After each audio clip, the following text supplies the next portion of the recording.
श्री स्वामी समर्थ. स्वागत आहे तुम्हा सर्वांचं श्री स्वामी समर्थ कृपा या माझ्या मराठी यूट्यूब चॅनलवर.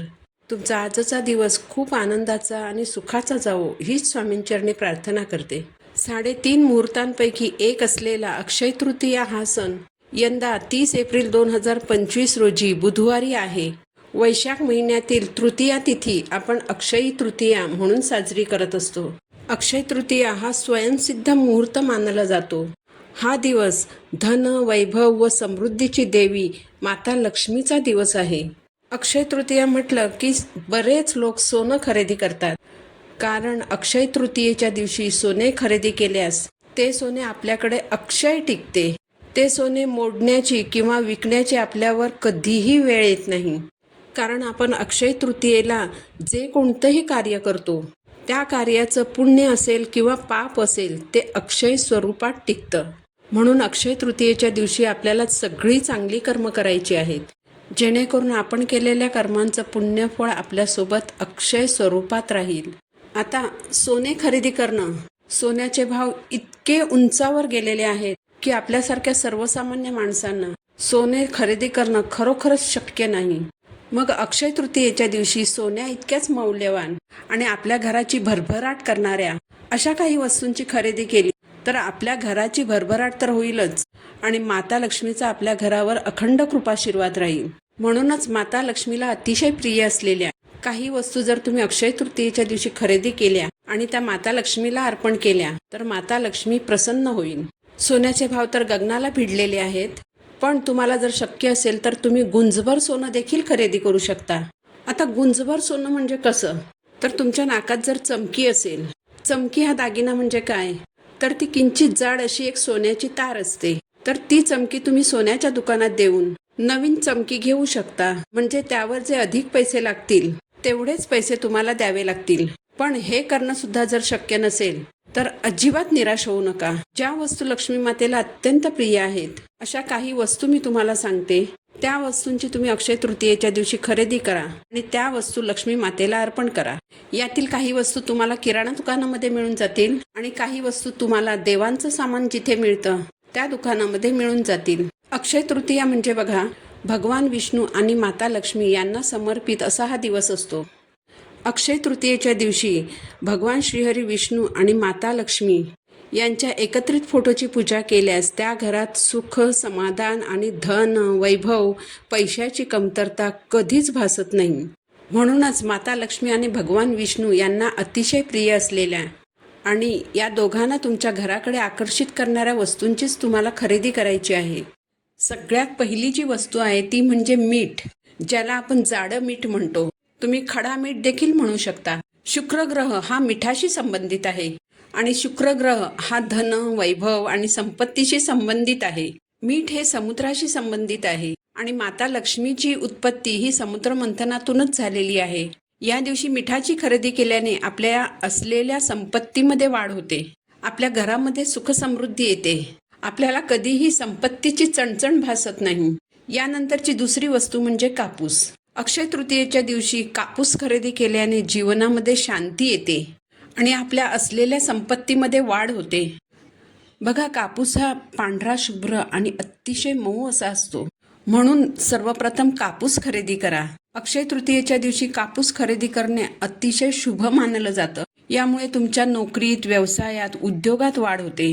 नंतर या कापसाच्या तुम्ही वाती देखील बनवू शकता आणि कापूस सहज कोणीही विकत घेऊ शकतं. यानंतरची तिसरी वस्तू म्हणजे प्रत्येकाच्या घरी वापरली जाणारी आणि घरातील महत्त्वाची वस्तू म्हणजे झाडू. झाडूला आपण लक्ष्मी स्वरूप मानतो. लक्ष्मीपूजनाच्या दिवशी झाडूची पूजा केली जाते. बघा, झाडू तर आपल्याला लागतोच, पण तुमचा वापरात असलेला झाडू जर नवीनच असेल तर तुम्ही झाडूऐवजी छोटीशी शिरई विकत घ्या. तुम्हाला जर झाडू विकत आणायचा असेल तर तो देखील तुम्ही विकत आणू शकता. झाडू विकत आणल्यानंतर झाडूला हळद कुंकू वाहून झाडूची पूजा करा आणि नंतर तो झाडू तसाच ठेवून द्या. तुमचा जुना झाडू खराब झाल्यानंतर तो नवीन झाडू तुम्ही वापरू शकता. अक्षय तृतीयेच्या दिवशी झाडू खरेदी करणं खूपच शुभ मानलं जातं. यानंतरची चौथी महत्त्वाची वस्तू म्हणजे पिवळी मोहरी. पिवळी मोहरी ही तांत्रिक उपायांसाठी वापरली जाते. अमावस्येच्या दिवशी पिवळी मोहरी हातात घेऊन त्यावर आपण कालभैरवाष्टकची सेवा करतो. तर अशी ही पिवळी मोहरी अक्षय तृतीयेच्या दिवशी खरेदी करा आणि घरी आणा. पिवळी मोहरी खरेदी करणं सोने आणि चांदीसारख्या धातू खरेदी करण्या इतकंच फायदेशीर मानलं जातं. यानंतरची 5वी महत्त्वाची वस्तू म्हणजे मातीची भांडी. तुम्ही अक्षय तृतीयेच्या दिवशी मातीचं भांडं खरेदी करू शकता. शक्यतो या दिवशी मातीचा माठ खरेदी केला जातो. या दिवशी मातीच्या माठामध्ये पाणी भरून तुम्ही तो दान करू शकता. या दिवशी पितरांची पूजा केली जाते, तर त्यासाठी आपण करा आणि केळी विकत घेत असतो. एक मोठ्या साईजचं मातीचं भांडं त्याला करा म्हणतात आणि एक छोट्या साईजचं मातीचं भांडं जे आपण केळी म्हणून खरेदी करत असतो. सोनं नाणं खरेदी करणं तर आपल्याला शक्यच नाही, पण मातीच्या या वस्तू मात्र आपण नक्कीच खरेदी करू शकतो. मातीचं भांडं खरेदी केल्याने धनसंपत्तीत वाढ होते आणि कुटुंबामध्ये समृद्धी येते. यानंतरची जी महत्त्वाची वस्तू आहे ती म्हणजे कवड्या. अक्षय तृतीयेच्या दिवशी कवडी खरेदी करणं खूपच शुभ मानलं जातं. वर्षभरामध्ये बऱ्याच वेळेस आपण कवड्यांची सेवा करत असतो. पौर्णिमा, गुढीपाडवा, अक्षय तृतीया, नवरात्रीमध्ये आपण कवड्यांची सेवा करतो आणि दिवाळीला सुद्धा आपण कवड्यांची सेवा करतो. ज्या ज्या ठिकाणी देवीची मंदिरं असतात त्या ठिकाणी कवड्या परिधान केलेल्या स्त्रियांना पाहिलंच असेल. कवड्या देवी लक्ष्मीला आकर्षित करतात. म्हणून अक्षय तृतीयेच्या दिवशी तुम्हाला पिवळ्या कवड्या खरेदी करायच्या आहेत.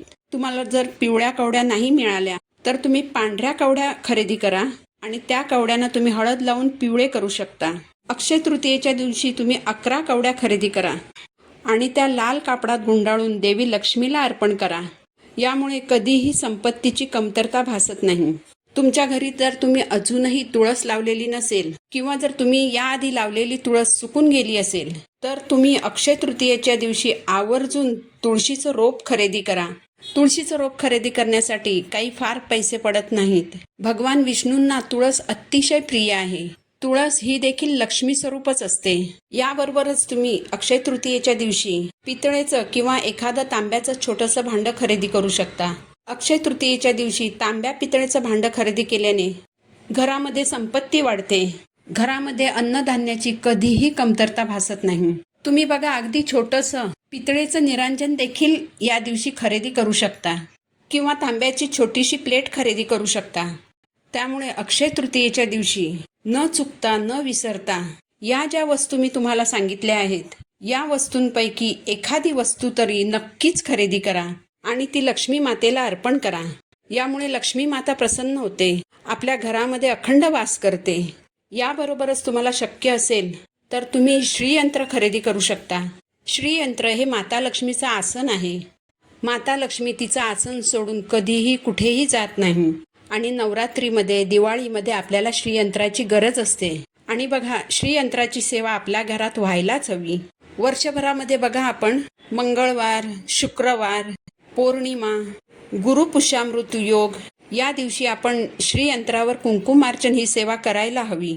कुंकुमार्चन केल्यानंतर ते कुंकू रोज आपण कपाळी लावायचं आहे. याबरोबरच तुम्ही अक्षय तृतीयेच्या दिवशी देवांच्या मूर्ती खरेदी करू शकता आणि अक्षय तृतीयेच्या दिवशी तुमच्या देवघरात देवांच्या नवीन मूर्तीची स्थापना करू शकता.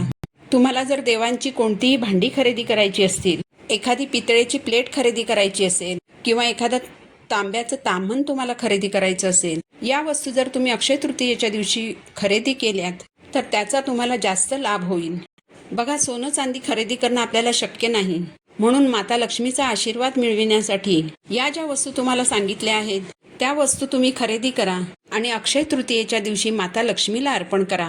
बघा, तुमची जी काही संकट असतील, अडचणी असतील, समस्या असतील, माता लक्ष्मीच्या कृपेने ती सर्व दूर होतील आणि नक्कीच तुमच्या चांगल्या दिवसांना सुरुवात होईल.